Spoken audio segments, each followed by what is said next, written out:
ಪ್ರೀತಿಯ ಕೇಳುಗರಿಗೆ ನಮ್ಮ ಚಾನಲಿಗೆ ಸ್ವಾಗತ. ನಾನು ಎಂದೂ ಏನನ್ನು ಬರೆಯಲಿಲ್ಲ. ನಾನು ನನಗೆ ಬರೆಯಲು ಬರುವುದಿಲ್ಲವೆಂದಲ್ಲ, ಆದರೆ ನಾನು ಎಂದೂ ಅದು ಅಗತ್ಯವೆಂದು ತಿಳಿಯಲಿಲ್ಲ. ನಾನೆಂದೂ ಯಾವ ವಿಷಯವನ್ನು ಹೃದಯಕ್ಕೆ ತೆಗೆದುಕೊಳ್ಳುವುದಿಲ್ಲ. ಬರೆಯುವುದು ವ್ಯರ್ಥವೆಂದು ನನ್ನ ಭಾವನೆ. ಏಕೆ ಬರೆಯಲಿ ಎಂದು ಯೋಚಿಸುತ್ತೇನೆ. ನನ್ನ ಆಲೋಚನೆಯನ್ನು ಬೇರೆಯವರಿಗೆ ಏಕೆ ತಿಳಿಸಲಿ? ನನ್ನ ನಂತರ ನನ್ನ ಬರಹಗಳನ್ನು ಓದಿ ಜನ ಅದಕ್ಕೆ ಏನೇನು ಅರ್ಥಗಳನ್ನು ಕಟ್ಟುತ್ತಾರೋ. ನಾನು ಜನ ಹೇಳುವುದರ ಬಗ್ಗೆ ಹೆಚ್ಚು ಚಿಂತಿಸುತ್ತೇನೆ. ನನ್ನ ಬಗ್ಗೆ ಚಿಂತಿಸುವುದು ಕಡಿಮೆ. ಜನ ಕೆಲವೊಮ್ಮೆ ಡೈರಿಯು ಬರೆಯುತ್ತಾರೆ. ಕೆಲವರು ಪ್ರತಿದಿನ ಬರೆದರೆ, ಇನ್ನು ಕೆಲವರು ಘಟನೆ ನಡೆದ ಆಧಾರದ ಮೇಲೆ ಬರೆಯುತ್ತಾ ಹೋಗುತ್ತಾರೆ. ನಾನು ನನ್ನ ಬಗ್ಗೆ ಯಾರಿಗೂ ಏನನ್ನು ಹೇಳಲು ಬಯಸುವುದಿಲ್ಲ. ಆದರೆ ಕಳೆದ 1 ವಾರದಿಂದ ನಾನು ಡಾಕ್ಟರ್ ಪ್ರಸಾದ್ರನ್ನು ಭೇಟಿಯಾಗಿ ಬಂದಾಗಿನಿಂದ ಒಂದು ರೀತಿಯ ವಿಚಿತ್ರ ವ್ಯಾಕುಲತೆ ನನ್ನಲ್ಲಿ ಮನೆ ಮಾಡಿದೆ. ಪತ್ನಿ ರಚಿತಾಗೆ ಏನಾದರೂ ಹೇಳಲು ಬಯಸುತ್ತೇನೆ, ಆದರೆ ಹೇಳಲಾಗುವುದಿಲ್ಲ. ಅವಳಂತೂ ಮೊದಲಿನಿಂದಲೇ ದುಃಖಿಯಾಗಿದ್ದಾಳೆ. ಮಾತು ಮಾತಿಗೂ ಕಣ್ಣೀರು ತುಂಬಿಕೊಳ್ಳುತ್ತಾಳೆ. ಅವಳಿಗೆ ಇನ್ನಷ್ಟು ದುಃಖ ಕೊಡಲು ಇಷ್ಟವಿಲ್ಲ. ಮಕ್ಕಳು ಗಿರೀಶ್ ಮತ್ತು ಸುರೇಶ್ ಸದಾ ನನ್ನ ಸೇವೆ ಮಾಡುತ್ತಿರುತ್ತಾರೆ. ಅವರಿಗೆ ಓದಲು ಪುರುಸೊತ್ತಿಲ್ಲ. ನಾನು ಅವರ ತಲೆಯನ್ನು ಇನ್ನಷ್ಟು ಕೆಡಿಸಲು ಬಯಸುವುದಿಲ್ಲ. ನಾನು ಏನಾದರೂ ವಸ್ತು ಬೇಕೆಂದು ಕೇಳಿದರೆ ಕೂಡಲೇ ಮಾರ್ಕೆಟ್ಗೆ ಹೋಗಿ ಆದರೂ ಅದನ್ನು ತಂದು ನನಗೆ ಕೊಡುತ್ತಾರೆ. ನಾನೆಷ್ಟು ಸ್ವಾರ್ಥಿಯಾಗಿದ್ದೇನೆ. ಇತರರ ದುಃಖ ನೋವು ಅರ್ಥ ಮಾಡಿಕೊಳ್ಳಲು ಬಯಸುವುದಿಲ್ಲ. ನನ್ನ ಈ ಮನೋವೃತ್ತಿಗೆ ಅಂಕುಶ ಹಾಕಿಕೊಳ್ಳಲು ಬಯಸುತ್ತೇನೆ, ಆದರೆ ಆಗುತ್ತಿಲ್ಲ.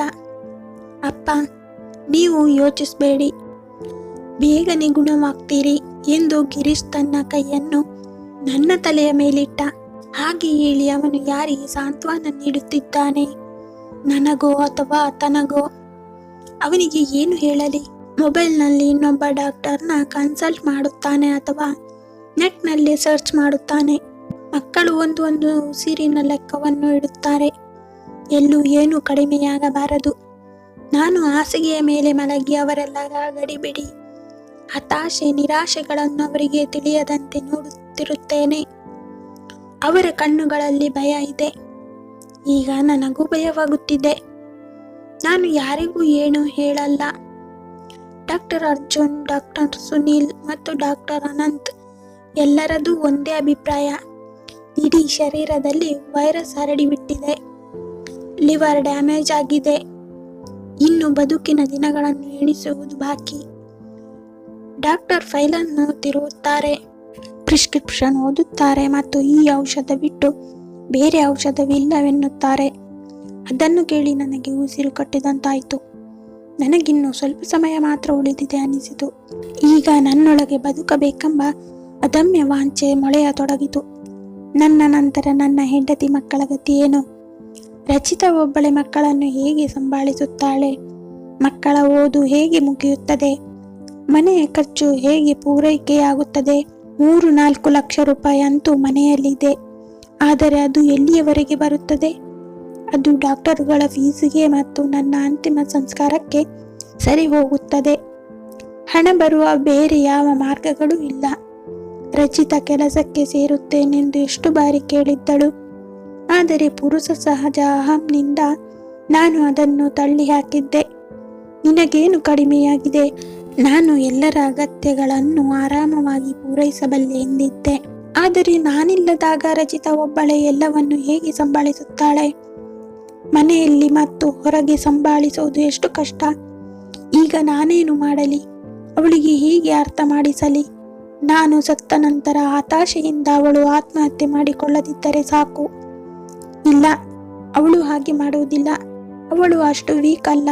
ನಾನು ಅರ್ಥಹೀನ ವಿಷಯಗಳನ್ನು ಯೋಚಿಸ್ತಿದ್ದೀನಿ.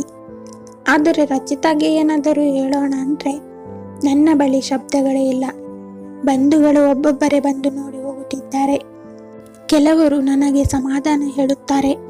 ರಚಿತಾ ಮತ್ತು ಗಿರೀಶ್ ನನ್ನನ್ನು ಡಾಕ್ಟರುಗಳಿಗೆ ತೋರಿಸೋಕೆ ಊರೂರು ಅಲೆಯುತ್ತಿದ್ದಾರೆ. ಆದಾಯದ ಎಲ್ಲ ಮೂಲಗಳು ಬಂದಾಗಿವೆ. ಅವರೆಲ್ಲರೂ ನನ್ನನ್ನು ಎಷ್ಟೇ ಬೆಲೆ ತೆತ್ತಾದರೂ ಉಳಿಸಿಕೊಳ್ಳಲು ಪ್ರಯತ್ನಿಸುತ್ತಿದ್ದಾರೆ. ನಾನು ಡಾಕ್ಟರ್ಗಳ ಮಾತನ್ನು ಕೇಳುತ್ತಿದ್ದೇನೆ ಹಾಗೂ ಅರ್ಥ ಮಾಡಿಕೊಳ್ಳುತ್ತಿದ್ದೇನೆ, ಆದರೆ ಅರ್ಥವಾಗುತ್ತಿಲ್ಲವೆಂದು ತೋರಿಸಿಕೊಳ್ಳುತ್ತಿದ್ದೇನೆ. ರಚಿತಾ ಮತ್ತು ಗಿರೀಶನ ಎದುರು ಅವರಿಗೆ ಧೈರ್ಯ ಹೇಳಲು ಡಾಕ್ಟರ್ ಏನೇನೋ ಹೇಳ್ತಾರೆ. ನಾನು ಚೆನ್ನಾಗಿದ್ದೀನಿ, ಲಿವರ್ ಹಾಳಾಗಿದ್ದರೆ ಊಟ ಹೇಗೆ ಜೀರ್ಣ ಆಗ್ತಿದೆ, ನೀವೆಲ್ಲ ಯೋಚನೆ ಮಾಡಬೇಡಿ, ನಾನು ಕೆಲವು ದಿನಗಳಲ್ಲಿ ಸರಿ ಹೋಗ್ತೀನಿ, ನೀವು ಡಾಕ್ಟರ್ಗಳ ಮಾತನ್ನು ನಂಬಬೇಡಿ. ನಾನು ನಂಬಲ್ಲ ಎನ್ನುತ್ತೇನೆ. ನಾನು ನನಗೆ ಅರ್ಥ ಮಾಡಿಸುತ್ತಿದ್ದೀನೋ ಅಥವಾ ಅವರಿಗೆ ಅರ್ಥ ಮಾಡಿಸುತ್ತಿದ್ದೀನೋ ತಿಳಿಯಲಿಲ್ಲ. 5 ವರ್ಷಗಳ ಹಿಂದೆ ಹೇಳಿದ ಎಲ್ಲ ಕಾರಣಗಳನ್ನು ಡಾಕ್ಟರ್ಗಳ ಬುರುಡೆ ಎಂದು ಹೇಳುತ್ತಾ ಹೆಂಡತಿ ಮಕ್ಕಳಿಗೆ ಮೋಸ ಮಾಡಿದ್ದೇನೆ. ಆದರೆ ನನಗೆ ಮೋಸ ಮಾಡಿಕೊಳ್ಳಲಾಗುತ್ತಿಲ್ಲ. ಬಹಳ ಕಡಿಮೆ ಮಂದಿ HIV ಪಾಸಿಟಿವ್ ಆಗಿರುತ್ತಾರೆ. ನನಗೂ HIV ಪಾಸಿಟಿವ್ ರಿಪೋರ್ಟ್ ಏಕೆ ಬಂತೆಂದು ತಿಳಿಯಲಿಲ್ಲ. ರಚಿತಾ ಆ ಬಗ್ಗೆ ಕೇಳಿದಾಗ ಡಾಕ್ಟರ್ ಸೋಂಕಿನಿಂದ ಕೂಡಿದ ರಕ್ತ ಪಡೆದದಕ್ಕೆ ಅಥವಾ ಸೋಂಕಿಗೊಳಗಾದ ಸೂಜಿಯನ್ನು ಉಪಯೋಗಿಸಿದ್ದಕ್ಕೆ ಎನ್ನುತ್ತಾರೆ. ಆದರೆ ರಚಿತಾ ಡಾಕ್ಟರ್ ಮಾತುಗಳನ್ನು ನಂಬುವುದಿಲ್ಲ. ಅವಳು ವಿಧವಾದ ಪತ್ರಿಕೆಗಳು ಹಾಗೂ ಪುಸ್ತಕಗಳಲ್ಲಿ ಈ ಕಾಯಿಲೆಗೆ ಕಾರಣಗಳನ್ನು ಹಾಗೂ ಚಿಕಿತ್ಸೆಯ ಬಗ್ಗೆ ಹುಡುಕುತ್ತಿರುತ್ತಾಳೆ. 7 ವರ್ಷಗಳ ಹಿಂದಿನ ಈ ಕಾಯಿಲೆ ನನಗೆ ಹೇಗೆ ಬಂತು ಮತ್ತು ಯಾವಾಗ ಬಂತು ಎಂದು ನನಗೆ ಗೊತ್ತು. ಜೀವನದಲ್ಲಿ ಮೊದಲ ಬಾರಿ ಗೆಳೆಯ ಹೇಳಿದನೆಂದು ಮುಂಬೈನಲ್ಲಿ ಒಂದು ರಾತ್ರಿ ತಂಗಿದ್ದಾಗ ಅವನೊಂದಿಗೆ ಒಂದು ಹೋಟೆಲ್ನಲ್ಲಿ ವಿದೇಶಿ ಮಹಿಳೆಯೊಂದಿಗೆ ಸಂಬಂಧ ಮಾಡಿದೆ. ಮೋಜು ಮಾಡಲು, ಬದುಕಿನಲ್ಲಿ ಆನಂದ ಪಡೆಯಲು ಹೋಗಿದ್ದೆ. ಆದರೆ ವಾಪಸ್ ಬರುವಾಗ ಮಾರಣಾಂತಿಕ ರೋಗ ಪಡೆದುಕೊಂಡಿದ್ದೆ. ಗೆಳೆಯ ಭುಜ ತಟ್ಟಿ ಹುಷಾರು ಎಂದು ಹೇಳಿದ್ದ. ಆದರೆ ನಾನು ಅತ್ಯುತ್ಸಾಹದಲ್ಲಿ ಎಚ್ಚರಿಕೆ ವಹಿಸಲಿಲ್ಲ. 2 ವರ್ಷಗಳ ನಂತರ ಆರೋಗ್ಯ ಕೊಂಚ ಹದಗೆಟ್ಟಾಗ ಡಾಕ್ಟರಿಗೆ ತೋರಿಸಿದೆ ಮತ್ತು ಬ್ಲಡ್ ಟೆಸ್ಟ್ ಮಾಡಿಸಿದೆ. ಆಗ ಈ ಕಾಯಿಲೆ ಇರೋದು ಗೊತ್ತಾಯಿತು. ನನ್ನ ಕಾಲ ಕೆಳಗಿನ ಮಣ್ಣು ಕುಸಿಯತೊಡಗಿತು. ಇನ್ನು ಚಿಕಿತ್ಸೆ ಮಾಡಿಸುವುದು ಬಿಟ್ಟು ಬೇರೆ ಏನಿದೆ? ಈ ಕಾಯಿಲೆಗೆ ಚಿಕಿತ್ಸೆಯಾದರೂ ಎಲ್ಲಿದೆ? ನಿಧಾನವಾಗಿ ಮೃತ್ಯುವಿನ ಬಾಯಿಗೆ ಸಾಗುವುದೇ ಉಳಿದಿರೋದು. ನಾನು ಮನಸ್ಸು ಬಿಚ್ಚಿ ನಗಲು ಸಾಧ್ಯವಿಲ್ಲ, ಅಳಲು ಸಾಧ್ಯವಿರಲಿಲ್ಲ. ನಾನು ಮಾಡಿದ ತಪ್ಪಿನ ಬಗ್ಗೆ ಯಾರಿಗೂ ಹೇಳಿಕೊಳ್ಳಲು ಸಾಧ್ಯವಿರಲಿಲ್ಲ. ಹೇಗೆ ತಾನೇ ಹೇಳುವುದು? ನಾನು ರಚಿತಾಳಿಗೆ ವಿಶ್ವಾಸದ್ರೋಹ ಮಾಡಿದ್ದೆ. ರಚಿತಾಳಿಗೆ ಬಹಳಷ್ಟು ಜನ ನನ್ನ ಕಾಯಿಲೆಗೆ ಕಾರಣ ಕೇಳಿದರು. ಆದರೆ ಅವಳು ನನಗಿಂತ ಹೆಚ್ಚಾಗಿ ಪ್ರಮೋದ್ನನ್ನು ನಂಬುತ್ತೇನೆ. ಅವರೆಂದೂ ಹಾಗೆ ಮಾಡುವುದಿಲ್ಲ. ತಮ್ಮ ಹೆಂಡತಿಗೆ ದ್ರೋಹ ಮಾಡುವುದಿಲ್ಲ ಎನ್ನುತ್ತಾಳೆ. ಅವಳು ಒಳಗೊಳಗೆ ಕುಸಿಯುತ್ತಿದ್ದಾಳೆ, ತನ್ನೊಂದಿಗೆ ಹೋರಾಡುತ್ತಿದ್ದಾಳೆ. ಆದರೆ ಅವಳ ಬಳಿ ಯಾವುದೇ ದೃಢವಾದ ಕಾರಣಗಳಿಲ್ಲ. ನಾನು ಸಹ ಅವಳ ಭ್ರಮೆಯನ್ನು ಮುರಿದು ಹಾಕಲು ಸಾಧ್ಯವಿರಲಿಲ್ಲ. ಕಳೆದ 5 ವರ್ಷಗಳಿಂದ ನಮ್ಮಿಬ್ಬರ ಮಧ್ಯೆ ಗಂಡ ಹೆಂಡತಿಯರ ನಡುವೆ ಇರುವ ಸಂಬಂಧ ಇಲ್ಲ. ನಾವು ಬೇರೆ ಬೇರೆ ಕೋಣೆಗಳಲ್ಲಿ ಮಲಗುತ್ತೇವೆ. ನನ್ನ ತಪ್ಪಿನಿಂದಾಗಿ ರಚಿತಾ ಶಿಕ್ಷೆ ಅನುಭವಿಸುತ್ತಿದ್ದಾಳೆ. ದೈಹಿಕ ಸಂಬಂಧಕ್ಕೆ ಬ್ರೇಕ್ ಹಾಕಬೇಕೆಂದು ಡಾಕ್ಟರ್ ಕಿವಿಮಾತು ಹೇಳಿದ್ದರು. ನನಗೆ ಇಚ್ಛೆಯಾದಾಗ ಬಹಳ ಕಷ್ಟದಿಂದ ನಿಯಂತ್ರಿಸಿಕೊಳ್ಳುತ್ತಿದ್ದೆ. ರಚಿತಾಳು ನನ್ನ ಬಳಿ ಬರಬೇಕೆಂದುಕೊಂಡಿರಬೇಕು. ಒಮ್ಮೊಮ್ಮೆ ರಚಿತಾಳ ಕೈ ಹಿಡಿದು ನನ್ನ ಬಳಿ ಕೂಡಿಸಿಕೊಳ್ಳುತ್ತಿದ್ದೆ. ಆದರೆ ಅವಳ ನಿಸ್ತೇಜ ಕಣ್ಣುಗಳಲ್ಲಿ ಇಣುಕಿ ನೋಡಲು ಧೈರ್ಯವಾಗಿರಲಿಲ್ಲ. ಅವಳು ನನ್ನನ್ನು ದಿಟ್ಟಿಸಿ ನೋಡಿದಾಗ ಈ ಕಾಯಿಲೆಯನ್ನು ಎಲ್ಲಿಂದ ತಂದೆ ಎಂದು ಕೇಳಿದಂತಾಯಿತು. ನನ್ನ ದೃಷ್ಟಿ ಕೆಳಗಾಯಿತು.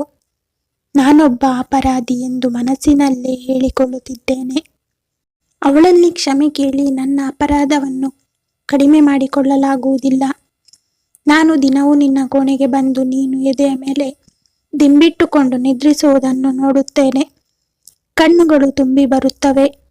ನಾನು ಎದುರಿಗೆ ಕಾಣುವಷ್ಟು ಕಠೋರ ಹೃದಯದವನಲ್ಲ. ನಿನ್ನನ್ನು ತಬ್ಬಿಕೊಳ್ಳಲು ನನಗೂ ಮನಸ್ಸಾಗುತ್ತದೆ. ನನ್ನ ಬಯಕೆಗಳು ಅತೃಪ್ತವಾಗಿವೆ.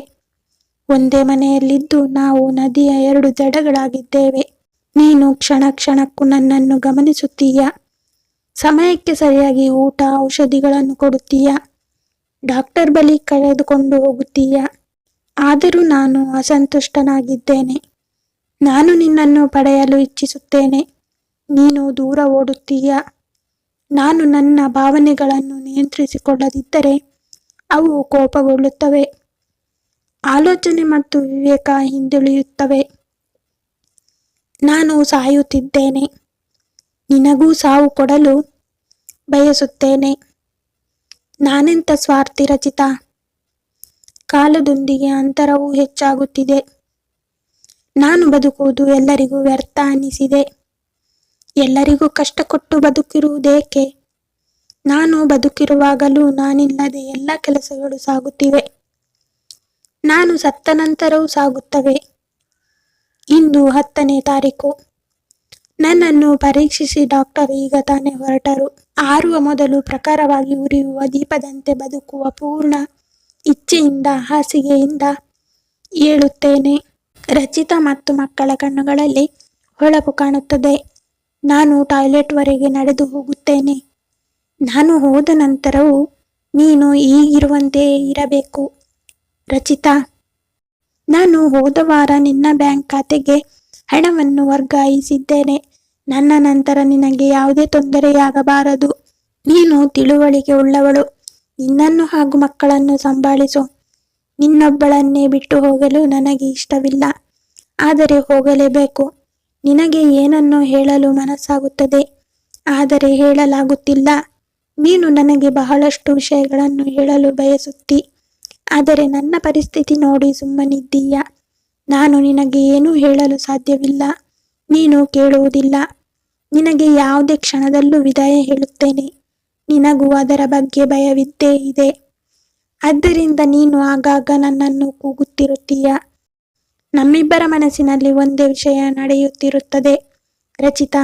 ನಾನು ನನ್ನ ಜವಾಬ್ದಾರಿಗಳನ್ನು ಪೂರ್ಣಗೊಳಿಸದೆ ಹೋಗಬೇಕಾಗಿದೆ ಎಂದು ಪಶ್ಚಾತ್ತಾಪವಾಗುತ್ತಿದೆ. ನೀನು ನಿದ್ದೆ ಮಾಡುತ್ತಿದ್ದೀಯ. ನಿದ್ರಿಸುತ್ತಿರುವ ನೀನು ಎಷ್ಟು ಸುಂದರವಾಗಿ ಕಾಣುತ್ತಿದ್ದೀಯ. ಮುಖದಲ್ಲಿ ಆಯಾಸ ಹಾಗೂ ವಿಷಾದದ ರೇಖೆಗಳು ಕಾಣುತ್ತಿವೆ. ಸೂರ್ಯ ಹುಟ್ಟುತ್ತಾನೆ. ಕತ್ತಲು ದೂರವಾಗುತ್ತದೆ. ಇದುವರೆಗೂ ಇದ್ದ ಮೋಡ ಕವಿದ ವಾತಾವರಣ ದೂರವಾಗುತ್ತದೆ. ನೀನೇನು ಕಳೆದುಕೊಂಡಿಲ್ಲ. ನಾನು ಹೇಳುತ್ತಿರುವುದು ನಿನಗೆ ಅರ್ಥವಾಗುತ್ತಿಲ್ಲವೇ? ಈಗ ನಾನು ಸಾಯುವುದೇ ಲೇಸು. ಗಿರೀಶ್ ಇನ್ನೂ ಕೋರ್ಸ್ ಪೂರ್ತಿ ಮಾಡಿಲ್ಲ. ಅವನಿಗೆ ಪ್ಲೇಸ್ಮೆಂಟ್ ಜಾಬ್ ಸಿಕ್ಕಿದೆ. ಒಂದು ದಾರಿ ಮುಚ್ಚಿದರೆ ಇನ್ನೊಂದು ದಾರಿ ತೆಗೆದುಕೊಳ್ಳುತ್ತದೆ. ಸುರೇಶ್ ಬೇಗನೆ ತನ್ನ ಗುರಿ ತಲುಪುತ್ತಾನೆ. ನನ್ನ ಉಸಿರು ತಡೆಯುತ್ತಿದೆ. ನಾನು ನಿನ್ನ ಪಾಲಿಗೆ ಅಪರಾಧಿ ಎಂದು ಹೇಳಲು ಬಯಸುತ್ತೇನೆ ರಚಿತಾ.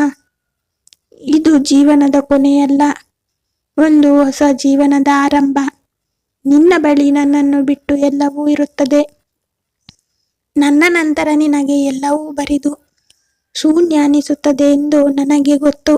ನಿನ್ನೊಳಗಿನ ಏಕಾಂಗಿತನವನ್ನು ಯಾರೊಂದಿಗೂ ನೀನು ಹಂಚಿಕೊಳ್ಳಲಾರೆ. ನಿನಗೆ ಜೊತೆ ಕೊಡಲು ನಾನು ಇರುವುದಿಲ್ಲ. ಆದರೆ ನನ್ನ ಕನಸುಗಳನ್ನು ನೀನು ಅಗತ್ಯವಾಗಿ ನನಸಾಗಿಸುತ್ತೀಯ. ನನ್ನನ್ನು ಕ್ಷಮಿಸಿ ಬಿಡು. ಉಸಿರು ಹಿಡಿಯುತ್ತಿದೆ. ಬಾಯ್ ರಚಿತಾ. ಗುಡ್ ಬಾಯ್. ನಿನ್ನ ಪ್ರಮೋದ್. ಧನ್ಯವಾದಗಳು. ಕತೆ ಇಷ್ಟ ಆಗಿದ್ದರೆ ಲೈಕ್ ಮಾಡಿ, ಶೇರ್ ಮಾಡಿ, ಸಬ್ಸ್ಕ್ರೈಬ್ ಮಾಡೋದನ್ನು ಮರಿಬೇಡಿ.